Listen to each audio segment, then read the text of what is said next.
we are, next day of the Corrado project. I'm happy to report that even though we ran out of daylight last night to continue, we were able to successfully get all of the ignition wires and spark plugs changed.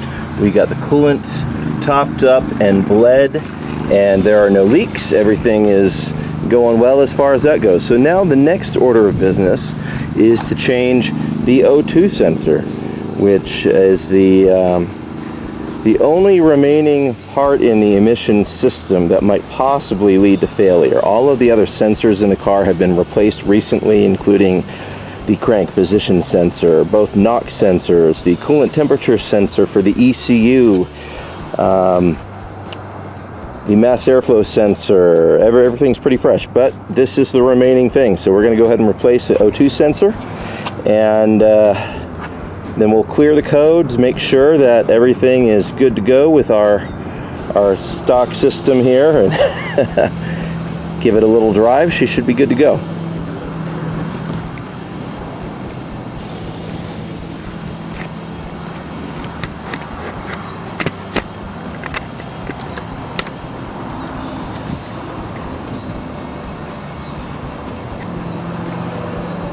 And of course, we're working on her out here in the great outdoors, because that's where most people are going to be working on their Corrados, is in their driveway, doing the same build. So this is all stuff you can do with hand tools, or at least tools that you can get at home, including a jack and jack stands.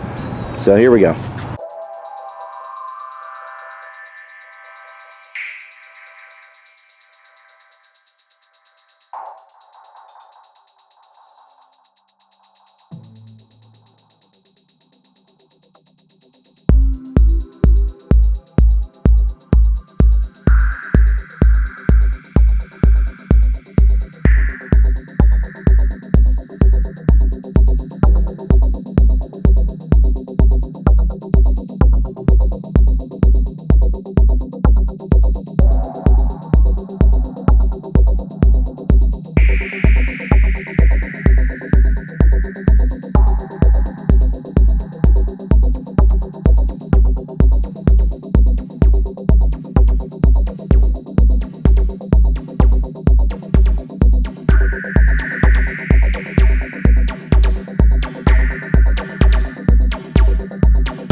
Now, as I mentioned yesterday, the O2 sensor has been in here for at least 150,000 miles, so definitely got my money's worth out of it. And we're going to go ahead and spray some penetrating lube on it to make sure that it's going to break loose without giving us too many issues. So it's up in there, and see if we can spot it. Yeah, so hopefully it won't be too bad to get out of there. Of course, the other end of the O2 sensor is right down here. Now, I have a cold air intake mounted in place, so that required me to move the carbon canister back there. The carbon canister back there, it is kind of in the way of where we need to be to get to that. So I'm gonna have to remove the intake boot, move the carbon canister out of the way, and then we should be able to get to the connector for the O2 sensor without too much problem.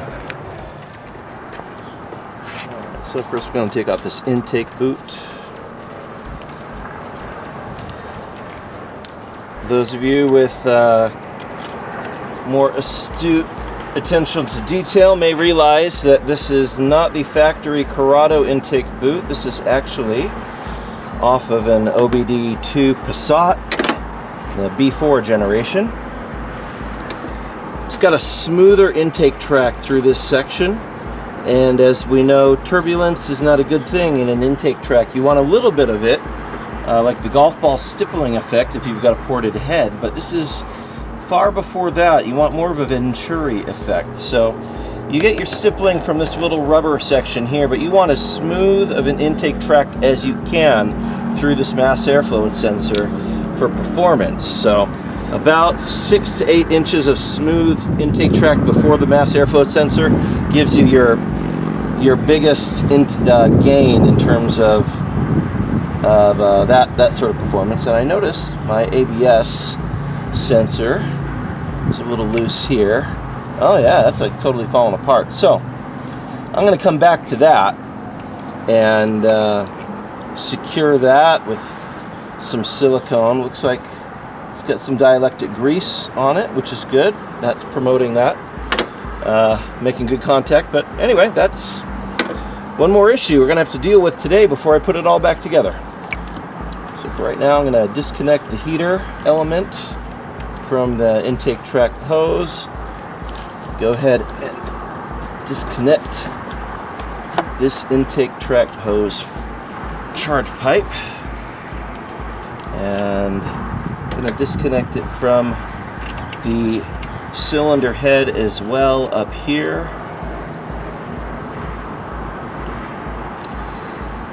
If you have one of those older intake pipes right here that is leaking, it's a common problem. Groove-In Parts makes a replacement.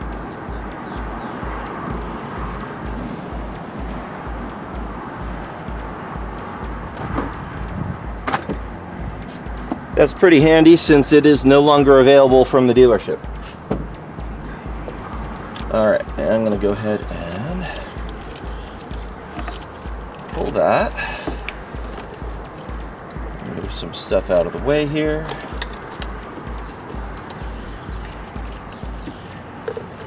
So I'm going to rotate it without killing all of my wiring that is in here. There we go. So I've loosened this one. I can just rotate the whole thing up and out of the way. Here's a good section of wiring I might want to hit with some cloth tape. As a matter of fact, yeah, I really do want to do that. So I'm going to go ahead and remove this. This is a previous repair. I'm going to go ahead and hit that with the cloth heat tape before I put it back together. So get rid of this nasty old rubberized electrical tape that is just falling apart. Replace it with some fresh OEM quality heat tape. See, this is the factory stuff. It's just falling apart, but we can replace all of that. This is flaking apart, and I realize that this close to my intake I should be careful. I don't want any of this stuff going into my intake while I'm working on this, so I'll save that for later. Anyway, now you can see that down in here I have put the carbon canister, and it looks dangerously close to the O2 sensor harness. So I may want to restrain this upward as we move forward with some zip ties. Make sure that it's not coming down. Matter of fact, I'm going to do that right now before we go any farther. One other thing worth doing while I'm in there with these sensors is taking a little bit of this electronic cleaner. Now this is sensor safe, and it will make a good protection against the elements, because even though there are some gaskets that are supposed to protect these connectors from getting dirt or debris or water in there and corrosion, a little bit always gets through. So this stuff is just an extra protection. If you're opening up any sensor connector in your engine bay, give it a quick spray with this stuff. It's plastic safe. It's gonna help the signal flow. Everything will be happier with an occasional dose of this.